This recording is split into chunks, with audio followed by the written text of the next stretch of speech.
3.5 ஆண்டு காலம் திரு அண்ணாமலை அவர்கள் பாஜகவுடைய மாநில தலைவராக இருக்கிறார், பணி செய்கிறார். அவருடைய பணியில கீழே இருக்கிற தொண்டர்களிலிருந்து நிர்வாகிகள் வரைக்கும் மிகச்சிறப்பாக அதை வரவேற்கிறார்கள். அதற்காக உரத்த கோஷம் விடுகிறார்கள். திரு நயினா நாகேந்திரன் அவர்கள் எவ்வளவு நாள் ஆயிருச்சு? 3 வருஷம் ஆயிருச்சா?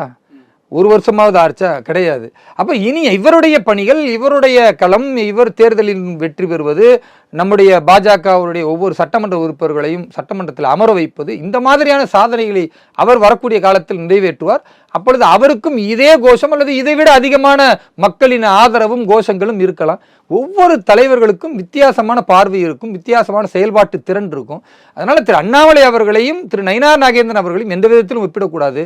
இவருக்கு ஒரு பாதை இருக்கும் என்றால் அவருக்கு வேறு ஒரு நோக்கம், வேறு ஒரு பாதை, வேறு ஒரு இலக்கு என்று இருக்கும். அதனால நாம் மக்கள் யாரை ஆதரிக்கிறார்கள், எப்படி தேர்தல் அரசியலில் வெற்றி பெற முடியும் என்றுதான் ஒரு கட்சியின் தலைவர் யோசிப்பார். அப்படி திரு நயினா நாகேந்திரன் அவர்கள் யோசிக்கிறார்.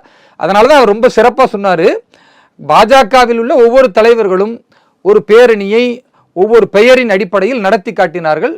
நடைபயணமாக அது வெவ்வேறு விதமாக இருந்தது.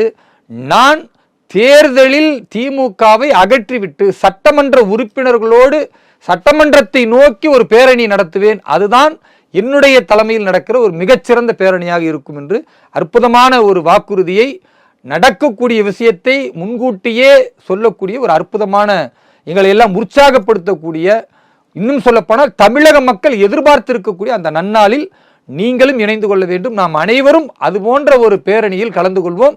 தமிழகம் மாற்றத்தை சந்திக்க போகிறது.